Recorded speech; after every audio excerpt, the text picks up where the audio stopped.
Now, the Conference of Parties 28th edition, also known as COP28, will take place from the 30th of November to the 12th of December 2023, and this will take place in Dubai, United Arab Emirates. And of course, Zambia, being the chair of the African Group of Negotiators, is expected to coordinate activities around Africa, and this means that the country has to be ready and lead by example in showing preparedness. And this is why on this program we'll be talking about what activities WWF Zambia is doing in partnership with various stakeholders to ensure that the organization is ready as we go into COP28. Join me on the other side.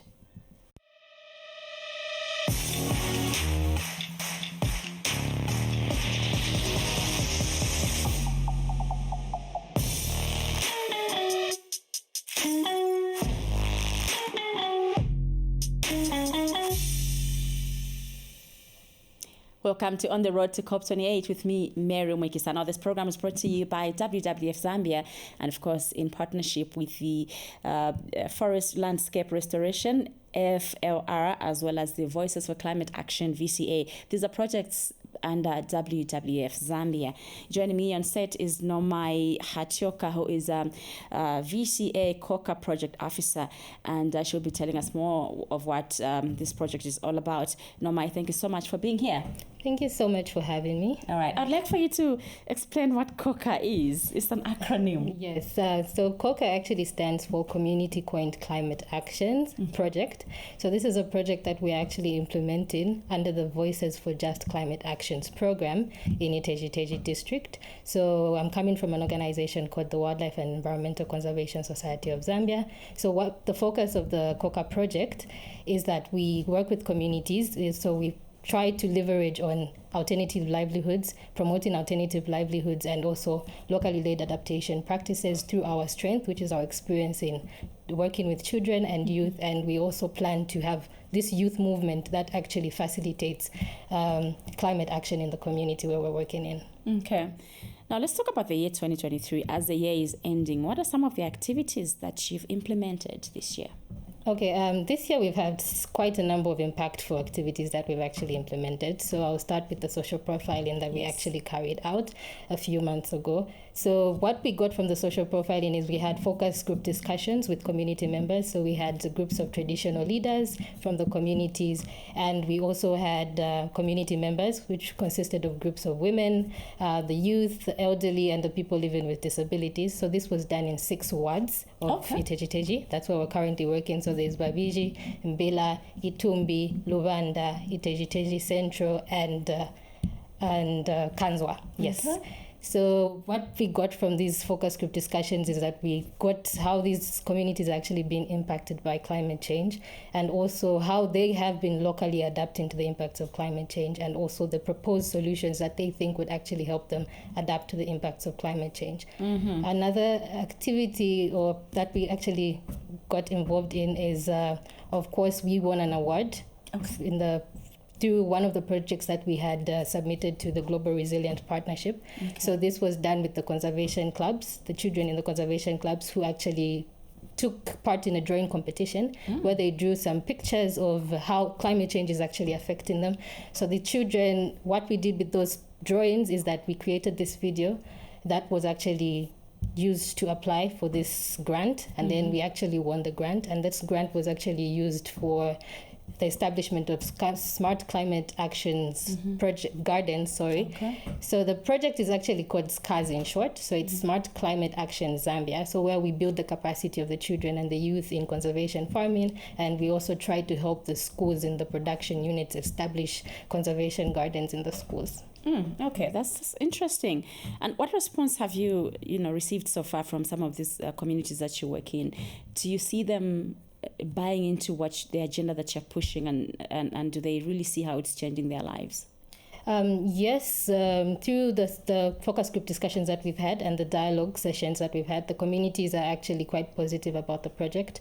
They are willing to participate, and they also feel hope to the project, and also to the other partners that we've worked with, like the District Education Board Secretary, who's actually been emphasizing on the importance of having conservation clubs in schools. And we had a target of working with 20 schools in the wards where we're working in, but currently we've reached over 30 conservation clubs in the schools. So this has been quite a positive response from the communities. Okay. Are you attending COP28? Yes, I am. Okay. So what plans do you have? What are you going to meetings? What meetings are you attending, or what is your main area of focus at COP28?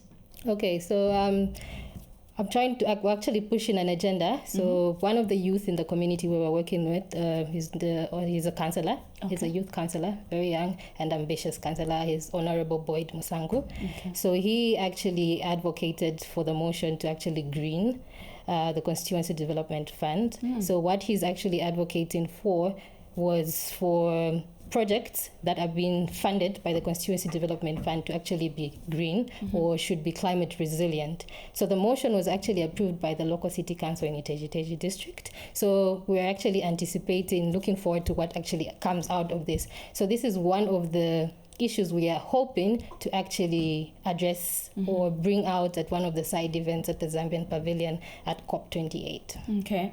And of course, you spoke about the SCARS project. This is really interesting because they say that the young people are the ones that will be impacted mostly by climate change. Do you see them understanding really what it is that you're doing around climate change? Are they really understanding this subject, and what is the response so far?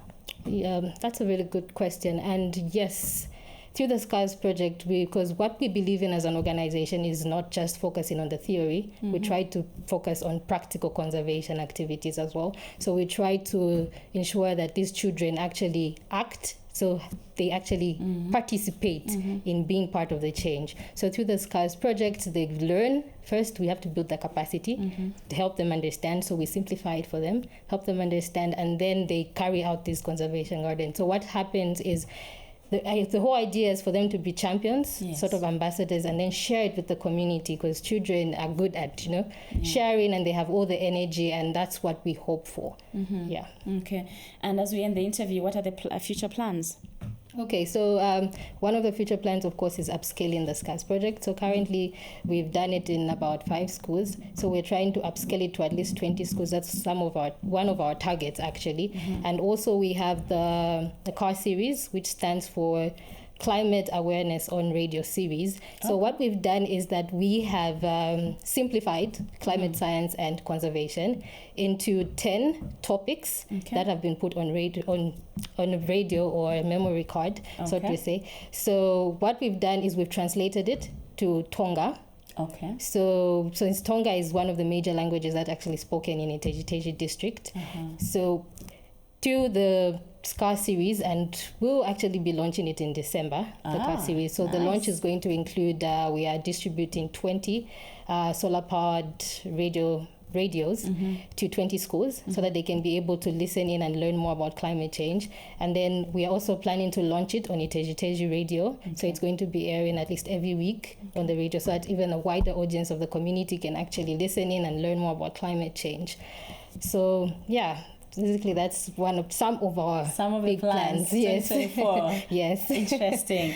I would like to thank you so much for being here today, Nomayi, and I can only wish you all the best, and we'll continue to follow, make follow-up updates from you, get some updates from you, and follow up on some of these projects that you're talking about, so that we can see how impactful your project is. All right. Thank you so much for having me. All right.